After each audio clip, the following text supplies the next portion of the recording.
Hey guys, Brian here at basscast.com. We got Drew Gill with us, Redcrest 2025. Guys, the last time we saw him was down in North Carolina holding up a trophy, a bunch of kids hanging out around him. It was an awesome freaking, actually to be honest, it's probably one of the best photos I think I've ever taken as a professional photographer. Let's hope you can do it again this week. What's it going to take and how's practice been for you?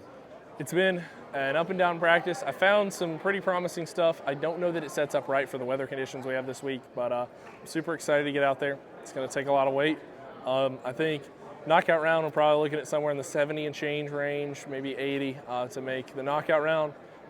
Further than that, let's just skip forward, see what it's going to take to win. I'm not really sure. Obviously, this lake's got a lot to offer. Somebody could get on something really special, but I think that same knockout round weight, whatever it ends up taking, in 2 days is going to be what it's going to take in 1 day to end up taking the trophy home on the last day. So that's kind of my predictions for this event, but we're going to see how they play out. Any particular pattern that you found or So practice? for me, when I'm using scope, I'm going to be fishing offshore. I'm going to be fishing clumps of milfoil, fishing isolated targets out there, out in the middle of the lake, and throwing that jerkbait around. And then the rest of the day, we're going to take to the eelgrass. We're going to pick up that chatterbait, and we're going to wind a few, main lake kind of flatter areas leading into some of the pockets and bays, and see if we can't still catch what's left of the pre-spawners in this lake because we don't have sight fishing conditions. So I think I'm going to wind when I can't look at them.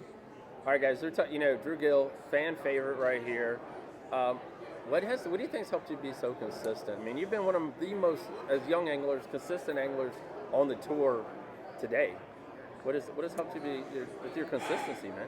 I think one of the most important things with consistency and trying to stay ahead of the curve is knowing what tournaments you're getting into. If you're on a lake like a Guntersville or Lake Murray, buck the trend. Fish and tie what the rest of the field's doing. And if you're on a lake that's got a limited population, always stick with what works. And knowing what tournament you're in is really important, which means you got to be in touch. You got to spend a lot of time on the water, seeing different situations, different fisheries, and keeping up with tournament results. And I think being in touch with what you're dealing with that week is the most important thing for consistency. Are you on a place that's popping like Guntersville is going to be this week, or are you on a place that's a little bit more of a struggle? And approaching those in two polar opposite ways is really important. So knowing the situation, I think, is the most important thing to being consistent.